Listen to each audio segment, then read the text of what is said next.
bisa. Bahkan istri kita dan anak kita bisa menjadi tauhid. Ketika istri anak kita menjadi musuh, itu tauhid namanya, ya kan? Artinya dia orangnya bagus, orangnya suka blusuk-blusukan, pokoknya orangnya deso. Tapi ketika dia jabat ternyata ini kayaknya ini kan sumbernya Quran dan Sunnah, Pancasila semuanya. Maka kita dilarang mengikuti kebanyakan orang, pasti sesat. Karena kebanyakan akan menyesatkan kamu kebanyakan. Ini Allah yang menyatakan mereka akan menyesatkan kalian dari jalan Allah. Makanya diikuti bukan kebanyakan tapi kebenaran. Nah,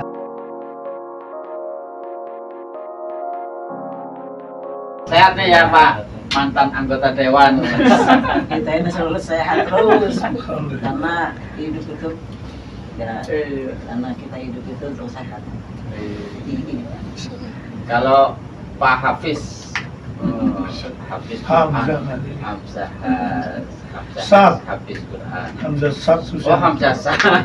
Hamzah udah meninggal. Udah meninggal. Nggak ada lagi. Asal jangan satnya disambung. Sat itu ya Susianto ya suka mata adat juga. Oh, Enggak, singa anti tauhid Ya, enggak. tiga kan. itu masih itu. Ya insya Allah sampai akhir hayat. Jadi kalau kita panggil Bang Sat, Jangan. Bang Amro. iya, ini kan Sat juga kan, bener nggak? Iya, nggak enak itu. Kalau begitu terlalu. Kalau kita panggil Bang Sat ya kan nggak enak gitu. Bang Hamzah. Makanya Sat itu salah nggak kita kalau manggil Sat? Tapi dulu waktu kenalan pertama, beliau saya ketemu beliau ini di mana, Bekasi ya. Iya betul. Kenalkan Hamzah Sat, singa anti tauhid. Langsung gitu ya. Ciri khasnya itu gitu. Tapi Saya Hamzah Sat, singa anti takut antum siapa gitu. Kebetulan pada bawa Kebumen, sama-sama orang Kebumen kan gitu. antum bilang ya saya macannya. Macan aja takut. Mudah-mudahan kita istiqomah dalam anti takut sampai akhir kita. Karena itu prinsip kan. Prinsip al-jamaah itu adalah salah satunya anibutullah dan takut. Dan saya kira karena itu pula kita disatukan oleh hatinya dan langkahnya. Kalau enggak, nggak bisa. Itu masalah yang anti tauhid itu maksudnya gimana itu ya? Artinya orang bilang kalau dalam Quran wajtanibu tauhid, jauhi tauhid. Tapi seperti apa itu ininya sih? Nah, kita lihat aplikasinya ya. dalam kehidupan kita itu. Ya sebelum kita bicara aplikasi kita tanya dulu ya kan. Nah, A'udzubillahi minasyaitonir rajim. Wa laqad ba'atsna fi kulli ummatin rasulan an i'budullaha wajtanibut taghut kan gitu kan. Nah, sungguh kami telah utus setiap umat itu adalah seorang rasul yang mereka itu menyerukan anibudullah, hendaklah kalian semua beribadah hanya kepada Allah saja dan hendaklah kalian menjauhi taghut. Nah, gitu kan. Ila akhir ayat, sampai akhir ayat. Nah, itu kan normatifnya, Iya. kan? Nah, sekarang aplikasinya bagaimana? Tentunya dalam kehidupan sehari-hari kita hanya beribadah kepada saja, hanya beribadah atau mengabdinya kepada Allah dan kemudian kita menjadi segala bentuk tauhid. nah sekarang pengertian tauhid itu Nah, apa? Kan karena iya. ada orang bilang kamu tauhid. Iya, iya, Terus iya. gimana itu kita tuh? Yang paling apa sih mencerna dari kata Tauhid itu bagaimana? tauhid itu kan Gitu. artinya ada polisi, kamu tauhid. Apakah Iya, iya, begitu iya. kan? Harus kita juga harus ini loh, paham loh. Iya, iya. Karena dalam Al-Qur'an Iya. itu kan menjauhi tauhid. Nah, seperti apa sih tauhid itu? Aplikasinya tauhid itu maknanya adalah asyaitonu wa ma yu'badu min dunillah. Setan dan segala yang diibadahi selain Allah itu tauhid, ya kan? Ya, ada at-tauhid, iya. Tauhid adalah setan dan segala yang diibadahi selain Allah, ya kan? Berarti segala yang diibadahi, diagungkan, dimuliakan, disembah selain Allah itu tauhid namanya. Nah, kita suruh menjaga itu. Jadi bisa berbentuk manusia, bisa berbentuk jin, bisa berbentuk barang, bisa berbentuk. Artinya bukan pada apa istilahnya institusi itu ya. Institusi bisa juga, Oh, personil juga bisa, bahkan istri kita dan anak kita bisa menjadi tauhid. Ketika istri anak kita menjadi musuh, itu tauhid namanya, ya kan? artinya luas kalau kita Sangat bahasa luas tauhid sekali. yang dipahami orang itu tauhid itu setan aja. Kan orang kan nanya tauhid kan setan. Kan setelah itu wa mayu batu min dunillah kan, asyaitonu wa mayu batu min dunillah, setan dan segala yang diibadahi selain Allah itu tauhid, ya kan? Jadi kan artinya selama ini kan kita memahami togut itu ya itu tadi kan ya togut itu setan gitu, sehingga ya maka orang-orang yang sekarang itu memahami tentang togut itu ya akhirnya samarin gitu. Nah iya, kadang-kadang apa namanya, Jadi gimana kita untuk memberikan pencerahan nih kepada umat ini ya? kemarin ada nasihat dari Khatibul Khalifah tentang Tauhid itu apa gitu. Tauhid itu adalah sistem, ya kan, yang menyelisih Allah dan Rasulnya. Nah, Jadi gitu. sistem itu ya? Sistem juga. Jadi Tapi bukan hanya sistem, termasuk pribadi juga begitu. salah satunya, Nah, salah satunya adalah salah satu sistem. dari togut itu adalah sistem, Sistem yang menyelisih Allah dan Rasulnya. yang tidak mengikuti Al-Quran dan Sunnah Nah, tadi. iya begitu. Dan kita sudah jauhi begitu sistem itu, bukan malah diikuti, ya kan? Bermusuh. Terus kalau ini kita kan bicara tentang, karena saya pernah berada di pemerintah ya, Iya, saya Bang. udah pernah jadi anggota dewan. Iya, iya. Itu kan kita itu kan bikin undang-undang ya, Mm-mm. undang-undang, terus kita bikin peraturan, itu gimana itu? Undang-undang atau peraturan yang menyelisih Allah dan Rasulnya, Quran dan hadis, itu undang-undang Tauhid namanya. Di manapun gitu. Berarti saya ikut togut. Ya dulu, sekarang udah enggak.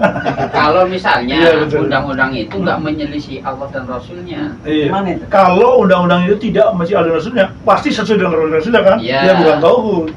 Jadi Iya kan? artinya kalau saya misalnya Heeh. sebagai anggota dewan tuh bikin undang-undang Undang-undang. tapi tidak menyelisih Al-Quran Sunnah, itu Bukan aturan Tauhid. Itu bukan undang-undang Tauhid itu. itu berarti undang-undang yang hanya untuk mengatur kehidupan manusia ya? Malah sesuai dengan Allah dan Rasulnya kan? Kalau urusan dunia misalnya contoh apa namanya lampu merah berhenti, lampu hijau menyala, ya kan, kemudian lampu kuning siap-siap berhenti, itu kan tidak menentang Allah, tidak menyelisih Allah dan Rasulnya, itu bikinan manusia dan itu digunakan untuk mengatur kehidupan manusia di dunia, ya supaya tertib, ya kan? Nah, itu bukan undang-undang Tauhid. Anu, Pak Hamzah, kalau kita bicara sistem ya, tadi Iya. kan salah satu arti Tauhid itu sistem Sistem. yang Salah satunya. tidak bersumber Dari dengan Quran dan Quran Sunnah. dan Sunnah. Maka ketika kita bicara sistem itu satu kesatuan, ya nggak bisa kemudian terpisah-pisah gitu loh. Satu kesatuan, maksudnya ini dengan apa itu? Contoh misalnya Sistem ya. sistem pernafasan ya. Iya. Sistem pernafasan itu Ada ada hidung, hidung, paru-paru. paru-paru, Iya. itu satu kesatuan, Iya, itulah benar, yang benar. dikatakan Betul, sistem gitu betul, kan. betul. Jadi kalau tadi kemudian ada Pak anggota dewan yang bikin undang-undang, kemudian ada undang-undang yang tidak sesuai dengan Quran dan Sunnah, betul. kemudian ada undang-undang yang mungkin sesuai dengan Quran dan Sunnah, Iya, itu betul. nggak masuk dalam pengertian Tauhid sebagai sistem tadi gitu kan. Karena tadi ada yang sebagian yang sesuai, ada sebagian yang nggak sesuai gitu loh. Terus treble-nya di mana itu Pak? Treble-nya itu. Artinya kan Ah. kalau kita tadi bicara sistem kan, Ah, ada sistem itu kan sistem togut, Iya. ada sistem khilafah. Nah, ketika saya ini berada di sistem yang bukan sistem khilafah, saya membuat undang-undang, apakah itu bisa diterima? Masalahnya itu Kalau undang-undang itu tidak bertentangan dengan Al-Quran dan Sunnah, bisa diterima. masih bisa Bisa diterima. Karena berarti dia undang-undang itu bukan undang-undang Tauhid namanya, ya kan?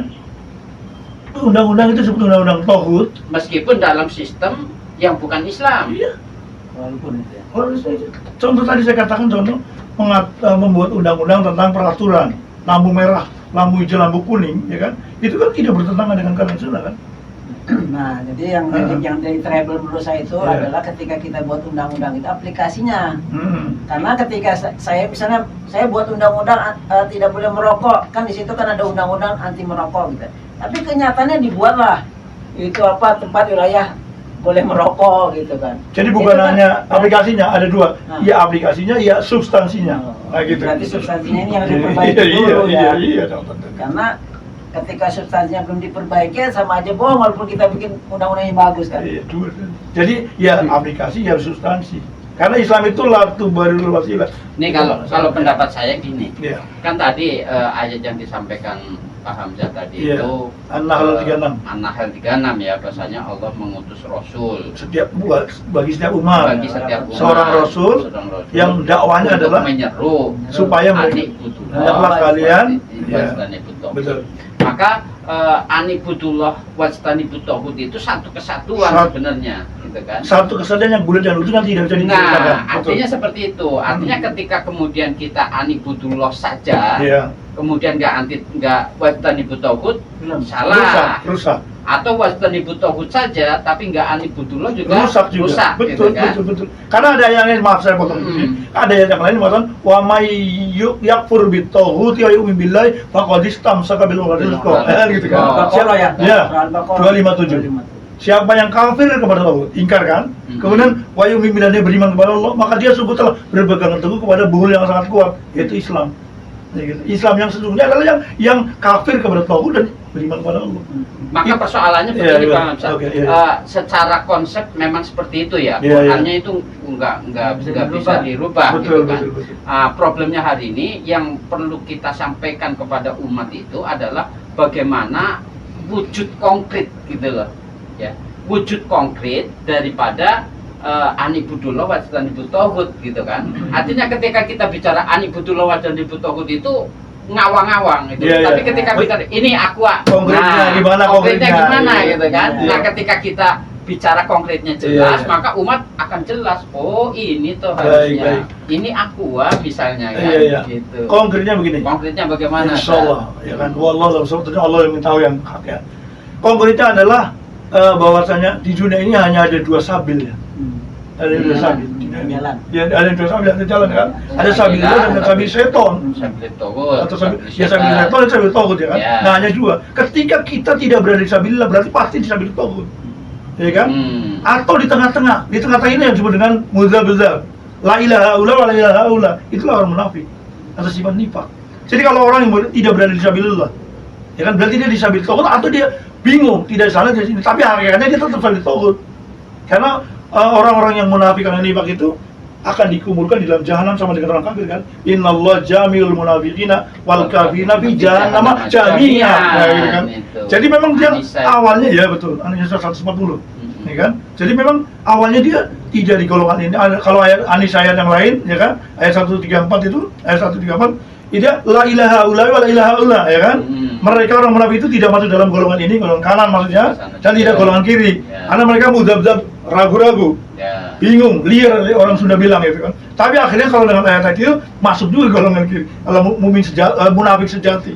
Nah, gitu. Dikumpulkan di jahanam. Bahkan fi darkil asfali minan nar kan, neraka yang paling bawah. Nah, Ya, gitu. kembali ke Ya, itu kembali tadi, ke tauhid. masalah apa nama itu sistem tadi ya. Yang Artinya, konkret, yang tanya gimana ya? kalau kita berada tidak dalam sistem Islam tadi, dia akan talbis, Iya benar. dia akan wala talbisul haqqa bil batil, Iya, jadi wa dia akan taqtulul mencampur. Mm-mm. Nah, padahal Allah sebenarnya tidak boleh mencampur, Nggak kan? boleh. Yang batil itu kan nggak boleh dicampur. Nggak boleh dicampur, karena din itu holis ya. Iya, dia Murni. benar-benar harus terpisah itu yang hak dan yang batil itu. Jelas. Nah, ketika kita berada dalam sistem yang batil tadi, yang hak ini susah untuk bisa mengalahkan yang batil karena kita tidak berada dalam sistem hak gitu loh. Betul. Makanya ketika kita ingin mengaplikasikan wajib taubat tadi nggak Harus. bisa dalam sistem yang salah. Nggak bisa. Karena Nggak ketika saya mungkin ini, saya bisa. ini orang bener nih ya, Hmm. saya kan dari istilahnya dulu tuh orang yang Orang tarbiyah lah, istilahnya pengen memperbaiki bangsa ini. Mm-mm. Ketika saya berpikir, oh kalau saya nggak di dalam, saya nggak bisa merubah kan. Dulu pemikirannya gitu. Kan ya. pemikiran saya gitu tuh. Dulu, iya. Pemikiran dalam teman-teman saya juga dulu Iya. gitu, sehingga ketika saya udah di dalam, ternyata nggak bisa itu merubah itu. Gitu. Hai, Karena sistemnya itu nggak sesuai dengan yang saya inginkan. Itulah. Jadi satu suara saya yang bagus ini, yang benar ini terkalahkan dengan suara yang banyak. Gitu. Maka, Demokrasi. nah makanya ya walaupun yang hak itu kita munculkan, dia tetap tertutup. dengan Karena yang berada di batil. sistem yang batil. Tapi gini Bang, Iya, gimana? kita bicara demokrasi ya. Demokrasi itu kan Laisa minal Islam. laisa minal Islam. Oke. Iya. Identik dengan jumlah ya, kuantitas. Suara Jumlah terbanyak. yang banyak, suara yang banyak gitu kan. Nah, saya yang menggelitik ya, umat Islam hari ini kan banyak mayoritas ya. Ya. Hmm. Mestinya secara logika Iya, ya, secara logika ketika umat Islam banyak kemudian pakai sistem Demokrasi. ya Islam lah yang Mesti menang. menang maksudnya ya. Logikanya kan Logikanya begitu kan. gitu. Kalau mayoritas kan. Iya. Logika kan? Logika, karena memang kenyataannya nah kenyataannya enggak. Maka apa ini yang salah ini? Ada apa? Yang salah itu karena kubu dunia, Pak. Nah itu dia. Kalau sekarang Karena kalau dia ngambil sistem Islam itu dia kan nggak bisa itu. nggak dapat dunianya itu. Untuk mendapatkan yang nggak benar-benar itu. Makanya kalau sekarang itu ketika orang misalnya dulu dia waktu sebelum masuk ya, dia idealis nih, berantas korupsi kan. Pret, Tapi ketika dia sudah di dalam, baik itu mahasiswa yang idealis maupun orang LSM yang idealis kan banyak tuh. Ada apa istilahnya dari kita lihat tuh, orang saya akan begini. Ketika dia di dalam, ya juga korupsi juga. Gitu ya. Nah, Karena itu masalahnya Nah, gitu. Artinya, itu sistem itu tadi, Pak. artinya manusia itu sebenarnya bukan dia akan dipengaruhi dengan lingkungan kan. Ketika sistem itu memang mengarah kepada keburukan, dia walaupun sebaik apapun dia tetap jadi buruk gitu. Itu masalahnya. Nah, jadi yang masalah itu di sistemnya ini yang jadi masalah. Jadi kalau umat ini paham bahwa kewajiban kita bersatu, umat Islam itu bersatu dalam sistem yang benar, ya apa yang Pak Uri maksud tadi bisa terwujud. Makanya sekarang ini kita seperti ini karena ya umat ini kepinginnya yang memang nggak benar. Kepinginnya nggak benar. Contoh ya, milih si Fulan jadi apa presiden misalnya, karena dia orangnya bagus, orangnya apa suka blusuk-blusukan, pokoknya orangnya deso. Tapi ketika dia jabat ternyata ini kayaknya ini kan yang sudah terjadi gitu. Artinya kita ditipu dengan sekedar penampilan gitu. Ini nggak ngomongin negara tertentu nggak ya? Pokoknya kenyataannya kan secara begitu. umum ya. Ketika ada orang itu kan, pokoknya kalau saya jadi presiden saya akan berantas korupsi sampai ke gedung langit. Begitu kan? Ternyata ketika udah jadi ya hilang juga. Nah itulah kenyataan yang gitu. Jadi susah kita ini. Kalau saya ngelihatnya begini, Bang, itulah yang disebut sistem. Jadi sistem yang baik itu akan membuat orang yang tidak baik masuk dalam sistem baik, itu akan jadi baik dia itu kan. Tapi kalau orang baik, orang soleh, orang jujur, orang punya idealis masuk ke dalam sistem yang buruk, maka dia akan jadi buruk. Awan, mungkin persepsinya gini. Gimana? Sistem yang baik bisa memaksa orang yang tidak baik jadi baik. Nah, sebaliknya, sistem yang buruk, walaupun orang ini baik, soleh, luar biasa, kalau berada di sistem yang buruk akan kebaburan. Iya itu. Gitu. Dan itu sudah ada ungkapan dari para ulama-ulama loh. Orang-orang yang istilahnya mengatakan bahwa kalau seperti ya saya sebut namanya Mahfud MD katanya. Kan Mahfud MD orang terkenal tuh. Betul. Kan bisa Saya lihat videonya kemarin saya lihat. kita bisa tidak ragukan lagi ucapan dia kan. Kalau kamu tuh orang baik masih dalam sistem ini, bisa jadi iblis kata dia. Walaupun mereka jadi setan. Iya, kalau mereka jadi setan itu kan bukan lain yang ngomong itu orang yang berada yang memang dia bergaul di situ. Ada orang BKD tetangga di Madura, tetangga beliau. Gimana Bang Maher? Ya, kalau bicara sistem itu kita harus lihat dulu sumbernya, kan begitu. Iya. Jadi apa sumbernya dia untuk menjadikan sistem itu? Nah, ada kalau tadi Ustadz Hamzah bilang akan sistemnya itu baik, orang akan masuk menjadi baik. Nah, sumbernya apa? Karena bebas, aturan itu bebas. Tetapi kalau sumbernya tidak baik, kebebasan itu malah menjadi kebablasan. Saking bebasnya bertumburan dengan norma-norma kehidupan. Seperti LGBT kan, saking bebasnya itu akhirnya dia berpikiran itu kebebasan, padahal itu keluar dari sebagai manusianya, hakikatnya begitu. Jadi sumbernya dulu sistem itu apa?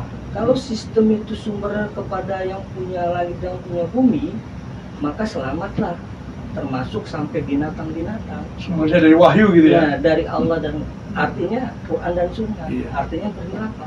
Kalau sistemnya walaupun demokrasi itu baik, Pancasila baik, Baik, Kenapa nggak ada bisa salah. begitu? Bebas.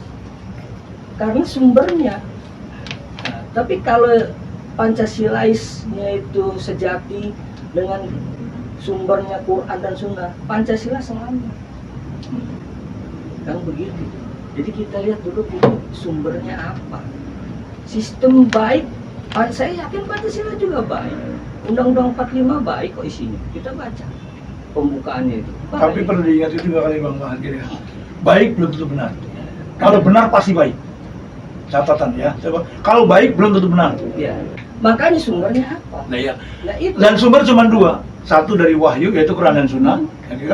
Yang satu dari hawa nafsu. Nah, Kayak gitu. Dan selain yang dari wahyu pasti hawa nafsu. Apapun, mau sistem komunisme, mau sistem liberalisme semuanya dari hawa jadi nafsu. umat manusia ini, yang tadi kata Pak Uri bilang, harusnya mayoritas yang menang, kan gitu. Kalah gitu kan. Karena kesepakatan sistem itu dengan sumbernya demokrasi, ya sudah, pikiran manusia yang ada. Iya, ya. Maaf saya potong. Jadi gini, kita kalau lihat Quran ya, kalau kita melihat mengikuti kebanyakan, itu malah akan disesatkan. Coba kita lihat di dalam Al-Quran surat Al-An'am 116.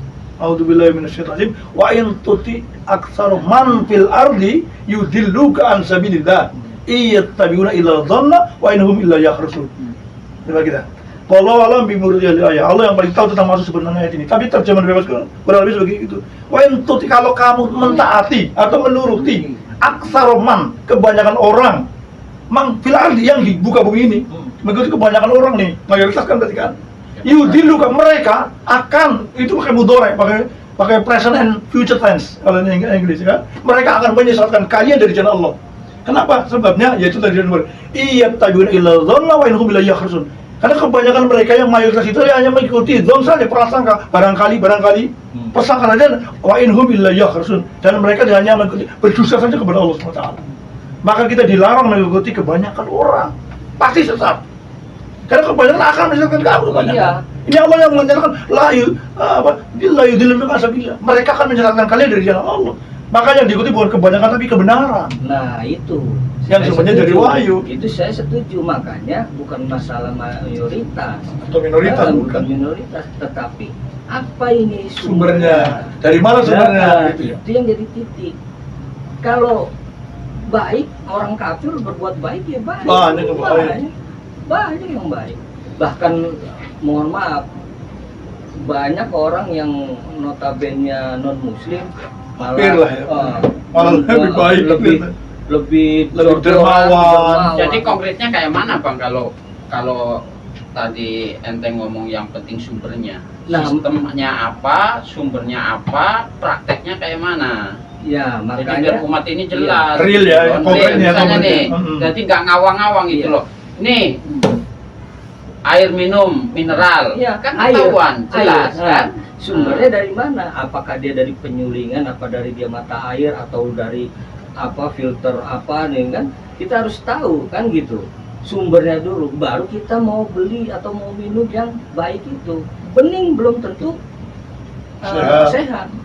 Belum tentu sehat. Cara ngecek sumbernya, Makanya. kalau sistem tadi Nah. kayak mana coba? Artinya kita tahu misalkan karena kita ini sudah apa ya, umat manusia ini sudah dihilangkan sejarah yang kebenaran itu, hilang sudah berabad-abad. Jadi jangan lupa. Iya, makanya atas rahmat Allah itu kita bisa untuk upaya mencatukan umat itu sebetulnya atas rahmat Allah. Bersyukur sekali ya. Ya. Nah, itu yang kita mau kembalikan itu, bahwa sumber itu yang penting, bukan sistem. Sistem itu adalah pelaksana saja, artinya untuk melaksanakan, tapi sumber dari sistem itu yang penting. Gini Bang, kalau kalau kita, saya malah belum nggak cocok loh ini. iya, Ya, kalau karena kita gini, bicara sumber, Kalau kita bicara tentang sesuatu sistem itu, yang sistem dari Allah itu kan ada jelas tuh. Di zaman Nabi itu, Hmm. itu kan nubuah, Nabian, kenabian. ya. Walaupun Nabi. walaupun di situ ada Firaun, ada Nabi, kita nggak ikut Firaun kan, Ya, ya. ikut Nabi. Nabi Musa. Nabi Musa, walaupun yang berkuasa itu Firaun. Firaun. Di Di zaman Nabi Ibrahim ada Haji Namrud. Namrud yang berkuasa luar biasa, bijaksana. Hebat. Pokoknya luar biasa. Makmur lah ya. Makmur semua. Luar biasa. Tapi Allah nyuruhnya ingkar kepada kepada Namrud. Ibrahim gitu kan. Wah, azan kita ini lagi seterusnya. Sistem yang benar mesti mendahulukan sholat. Ya, jadi kita sholat dulu ya. Dulu. Oke. Lebih kontinuer. Kegiatan apapun kalau datang panggilan ya Oh ini tinggalin. harus tinggalkan. Jangan, Walaupun dia pengantin baru tetap aja. jangan kita mentang-mentang lagi itu ada panggilan nanti ya bisa. Ya wis, kita tutup dengan hamdalah. Alhamdulillah.